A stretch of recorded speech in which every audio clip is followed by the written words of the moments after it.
చివరికి ఇంకా దోపిడీకి పరాకాష్ట ఏమిటి అని అంటే ఈ 17 మెడికల్ కాలేజీలను కూడా స్కాములు చేస్తూ అమ్మేయడం. ఇది క్లైమాక్స్, హైట్ ఆఫ్ కరప్షన్ అంటే ఇంకా ఇదే. నేను ఇవాళ చంద్రబాబు నాయుడు గారికి ఒకటే చెప్తా ఉన్నా, ప్రైవేటీకరణను మేము అడ్డుకుంటాం, అన్ని రకాల పోరాటాలు చేస్తాం, మీ నిర్ణయాన్ని వెనక్కి తీసుకునేంత వరకు ధర్నాలు జరుగుతాయి, ర్యాలీలు జరుగుతాయి, దీక్షలు జరుగుతాయి, నిరసనలు చేస్తాం.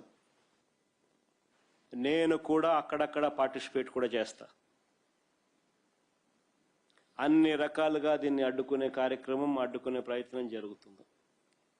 నేను ఒక్కనే కాదు, నేను రాష్ట్ర వ్యాప్తంగా రాష్ట్ర శ్రేయస్సు కోరే ప్రతి ఒక్కరికి కూడా పిలుపునిస్తా ఉన్నా, ప్రతి పార్టీకి కూడా పిలుపునిస్తా ఉన్నా, అందరూ కలిసి రండి అని కూడా అడుగుతా ఉన్నా. ఇది రాష్ట్రానికి సంబంధించిన ఆస్తులు.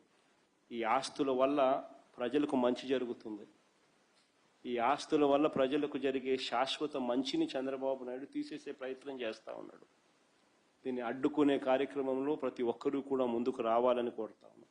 అందరం కలిసికట్టుగా దీన్ని వ్యతిరేకించే కార్యక్రమం ఖచ్చితంగా చేస్తాం. ఇన్ని చేసినా కూడా పొరపాటున మీరు బరి తెగిస్తే మాత్రం ఒకటి చెప్తా ఉన్నా, ఎవరైనా టెండర్లలో పార్టిసిపేట్ చేయండి, ఎవడైనా రాండి, కానీ ప్రతి ఒక్కరికి వార్నింగ్ ఇస్తాను. రేపు పొద్దున మేము వచ్చిన తర్వాత రద్దు చేస్తాం, మళ్ళీ వెనక్కి తీసుకుంటాం. ఇది మాత్రం ఖచ్చితంగా అందరూ గుర్తుపెట్టుకోమని చెప్తా ఉన్నా.